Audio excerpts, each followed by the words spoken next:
کہ بھئی کوئی ہے بخشش چاہنے والا، کوئی ہے مجھ سے دوزخ سے نجات چاہنے والا، گناہوں کی معافی چاہنے والا کہ اس کو معاف کروں۔ اب دیکھو دنیا کے اندر ہمارے یہاں یہ قانون ہے، رواج ہے، بس اوقات بندے سے غلطی ہو جاتی ہے اور بندہ اپنی غلطی کی تلافی چاہتا ہوتا ہے، لیکن دوسرا بندہ جس کے ساتھ زیادتی کی ہے ہاں جی تو اس سے معذرت کا طلبگار ہوتا ہے، لیکن وہ معاف نہیں کرتا، یا اس کا رویہ ایسا کہ پتہ کہ معافی چاہوں گا بھی تو پھر بھی معاف نہیں کرے گا۔ تو دنیا کے اندر یہ سلسلہ ہے کہ بس اوقات بندہ اپنے غلطی پر معافی چاہتا ہے تو دوسرا بندہ معاف نہیں کرتا، لیکن اللہ تعالیٰ ایسی ذات ہیں کہ وہ خود معاف کرنے کو تیار بیٹھے ہیں اور خود اعلان فرماتے ہیں کہ بھئی کوئی بندہ بخشش چاہنے والا ہے کہ اس کو بخشو۔ اب دیکھو گناہ یہ اللہ پاک کی نافرمانی کا نام ہے، اللہ پاک کی نافرمانی گناہ ہے، تو اللہ پاک نافرمانی کی وجہ سے ناراض ہوتے ہیں، لیکن اللہ پاک کی ذات ایسی ناراض ہے کہ خود راضی ہونے کے لیے تیار بیٹھی ہے، یعنی ناراض تو ہے لیکن اس انتظار میں ہے کہ میرا بندہ کس وقت جو ہے میرے ساتھ صلح کر لے۔ اللہ پاک گناہ کی وجہ سے ناراض ہوتے ہیں، اللہ سے لڑائی ہو جاتی ہے، لیکن اللہ پاک ایسے ناراض ہیں کہ خود راضی ہونے کے لیے تیار بیٹھے ہیں، بس صرف بندے کے راضی کرنے کی دیر ہے کہ بندہ اللہ تبارک و تعالیٰ کو اپنی معذرت خواہی کر کے توبہ کر کے اللہ پاک کو راضی کرنے والا بن جائے۔ تو یہ رات بھی اللہ تبارک و تعالیٰ کی طرف سے عظیم فضل کا مظاہرہ ہے۔ اب دیکھو امت محمدیہ پر اللہ تبارک و تعالیٰ نے جہاں اور بہت سارے احسانات کیے ہیں تو ایک احسان یہ کیا کہ شعبان کی 15ویں رات میں یہ بخشش کا سامان فراہم کر دیا، اور اس رات کو ہی جو ہے وہ لیلۃ البراء فرمایا، یعنی دوزخ سے آزادی کی رات، جرموں سے معافی کی رات اللہ پاک نے فراہم کر دی۔ اللہ پاک حضور نبی پاک صلی اللہ علیہ وسلم کے طفیل اپنے بندوں کو بخشنا چاہتے ہیں، اس لیے کئی موقع اس طرح کے فراہم کر دیے ہیں۔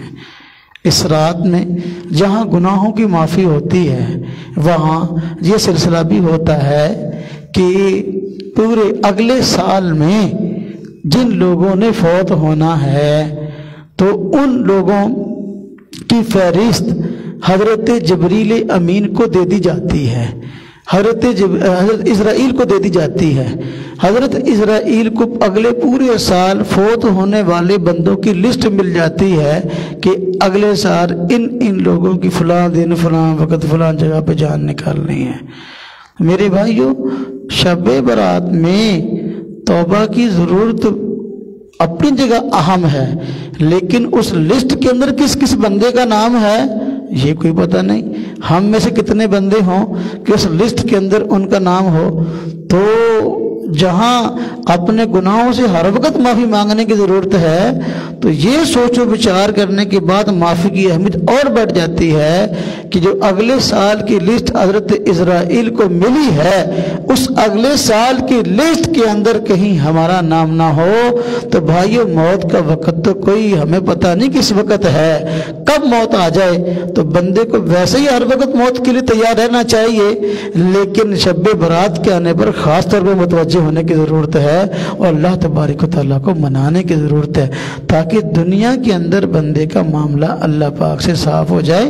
جب قیامت کے دن بندے کی اللہ پاک کے سامنے پیشی ہو تو اس وقت گناہوں کا بوجھ اس کے سر پہ نہ ہو۔ یوں تو ہے قانون، اللہ پاک نے اپنے فضل سے بہت سارے انتظامات فرمائے، قیامت کے دن بھی اس طرح کہ بندے کو بخشنے کے خود اپنی رحمت سے معاف کر دیں گے۔ حضور نبی پاک صلی اللہ علیہ وسلم شفاعت کبریٰ فرمائیں گے، اپنی امت کی معاف ہو جائیں گے۔ ہاں جی، حفاظ، عالم دین، شہداء سفارش کریں گے، یہ سب اللہ پاک کی طرف سے فضل کی صورتیں ہیں۔ لیکن میرے بھائیو، ہم کریں زندگی میں معاملات اس طرح جس طرح کہ ہم نے عدل کے حساب سے چلنا ہے، امید رکھے اللہ تبارک و تعالیٰ کی فضل کی، تو بندہ کام کرے عدل کو دیکھ کے، امید رکھے فضل کی، تو پھر انشاءاللہ تعالیٰ اللہ تبارک و تعالیٰ کی طرف سے انشاءاللہ تعالیٰ اللہ کے فضل کی امید ہوگی تو اللہ پاک ہمیں بخش دیں گے۔ تو اللہ پاک کی طرف سے بخشش کے اسباب بہت سارے ہیں، شب برات بھی بخشش کے اسباب میں سے ایک عظیم سبب ہے، اور بخشش کے ذرائع میں سے اللہ پاک کی طرف سے ایک عظیم ذریعہ ہے۔ ہمیں چاہیے کہ اس رات میں اللہ تبارک و تعالیٰ کی عبادت خاص طور پہ کریں اور اللہ تبارک و تعالیٰ کی طرف متوجہ ہوں اور توبہ استغفار کا اہتمام زیادہ کریں۔ بہت سارے لوگ پوچھتے ہیں کہ شب برات کو کون سی دعائیں ہیں جو کرنے کی ہیں، کون سی نمازیں ہیں جو پڑھنے کی ہیں، یا اور کون سے اعمال جو کرنے کے ہیں۔ کوئی خاص عمل اس رات کو لاگو نہیں کیا گیا بھی یہی کرنا ہے اور یہ لازمی ہے، ایسا نہیں۔ جس کو بھی ہم نیک کام خیال کرتے ہیں وہ ہم کر سکتے ہیں، جس کام کے کرنے پہ اجر ہے، ثواب ہے، ہم اس کام کو کر سکتے ہیں۔ ہم نوافل کی کثرت کریں، ہم تلاوت کی کثرت کریں، ہم استغفار کی کثرت کریں، ہم صدقہ کی کثرت کریں، یہ سارے کے سارے اعمال ایسے ہیں جو اجر اور ثواب کے ہیں، تو لہذا ان میں جو کام بھی ہم کر سکتے ہیں اس رات کے اندر کریں۔ حضور نبی پاک صلی اللہ علیہ وسلم نے ایک حدیث مبارک میں فرمایا ہے کہ اللہ تبارک و تعالیٰ اس رات قبیلہ بنو کلب کی بکریوں کے اوپر جس قدر بال ہیں اس سے زیادہ اپنے بندوں کی مغفرت فرماتے ہیں۔ عرب کے اندر ایک قبیلہ بنو کلب ہے، تو اس قبیلے کی بکریوں کی جو صورتحال تھی کہ عام بکریوں کی بنسبت اس قبیلے کی بکریوں کے اوپر بال زیادہ ہوتے تھے، اس لیے آپ نے مثال دیتے ہوئے بات ارشاد فرمائی۔ عام بکری جو ہے اس کے جسم پر کتنے بال ہیں ہم وہ نہیں گن سکتے، وہ شمار نہیں کر سکتے، تو بنو کلب کی بکریاں جو بال کے زیادہ ہونے میں مشہور ہیں، اب ان کے بال کیسے شمار ہو سکتے ہیں؟ تو اس سے معلوم ہوا اللہ تبارک و تعالیٰ اس رات بے شمار لوگوں کی مغفرت فرماتے ہیں۔ ہمیں چاہیے کہ ہم مغفرت کا اہتمام کریں، استغفار کا، تاکہ ہم ان لوگوں کی لسٹ کے اندر آ جائیں۔ لیکن چند بد نصیب لوگ ایسے ہیں کہ اللہ تبارک و تعالیٰ اس رات بھی ان کی مغفرت نہیں فرماتے۔ اللہ پاک رحیم ہے، اللہ پاک کی ذات کریم ہے، فضل فرمانے والے ہیں، اور اللہ پاک بسا اوقات بخشش چاہنے کے بغیر بھی بندے کے گناہوں کو معاف کر دیتے ہیں، لیکن چند گناہ ایسے ہیں یا گناہ گار ایسے ہیں کہ اس رات بھی ان کی بخشش نہیں ہوتی۔ ان میں حضور نبی پاک صلی اللہ علیہ وسلم نے فرمایا کہ جن کی بخشش اس رات نہیں ہوتی ان میں ایک بندہ ہے جو والدین کا نافرمان ہے۔ والدین کے نافرمان کی بخشش اس رات نہیں ہوتی۔ جو بندہ اپنے والدین کی نافرمانی کرتا ہے، اپنے والدین کا اطاعت گزار نہیں ہے، اپنے والدین کے کہنے کار نہیں ہے، اللہ تبارک و تعالیٰ اس کی مغفرت نہیں فرماتے۔ کیوں؟ اس لیے کہ اللہ تبارک و تعالیٰ کے بعد اس دنیا کے اندر سب سے بڑا سہارا انسان کو جو ملتا ہے وہ والدین کا ہے۔ جب تک والدین زندہ رہیں اس وقت تک ان کی جان توڑ یہ کوشش ہوتی ہے کہ ہمارے بیٹے کو، ہماری بیٹی کو، ہماری اولاد کو گرم ہوا بھی نہ لگے، کانٹا بھی نہ چبھے، اور اس کے لیے اپنی جان تک کھیل جاتے ہیں۔ دنیا کے ہر رشتے میں بسا اوقات مفاد داخل ہو جاتا ہے، خود غرضی داخل ہو جاتی ہے، لیکن والدین ایک ایسا عظیم رشتہ ہے جو خود غرضی پہ مبنی نہیں ہے، بلکہ اپنی ساری راحتیں، اپنی ساری کی ساری جتنی صلاحیتیں ہیں والدین اپنی اولاد کی بہتری پر خرچ کر دیتے ہیں۔ تو دنیا میں سب سے بڑا خیر خواہ رشتہ وہ والدین ہے۔ تو جس بندے نے والدین کی قدر نہ کی اور اپنے والدین کی نافرمانی کی، اس کی بخشش نہیں۔ جو والدین کا نافرمان ہے وہ اللہ کا فرمانبردار بھی نہیں ہو سکتا، یہ بات طے ہے۔